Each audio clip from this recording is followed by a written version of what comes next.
আজকে আমি আমার দেখা একটি সত্য ভূতের কাহিনী বলবো। ঘটনাটি গত বছরের এক অন্ধকার শীতের রাতের। অবশ্য ভূতের ঘটনাগুলো সাধারণত অন্ধকার রাতেরই হয়ে থাকে। যাই হোক, সেই রাতের 2 দিন আগে আমি গিয়েছি দাদুর বাড়িতে।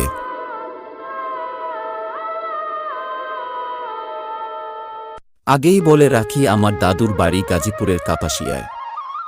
যারা সেখানে গিয়েছেন তারা জানেন সেখানটায় অনেক জঙ্গল, চারদিকে গজারি বন আর বাঁশের ঝাড়। আমাদের গ্রামে বাইরের মানুষ গেলে রীতিমতো ভয় পান। তার উপর সেখানে নেই ইলেকট্রিসিটি, ফলে গ্রামটিকে দিনের বেলা যত সুন্দর লাগে, রাতের বেলা হয়ে ওঠে ততই ভয়ানক আর ভুতুড়ে।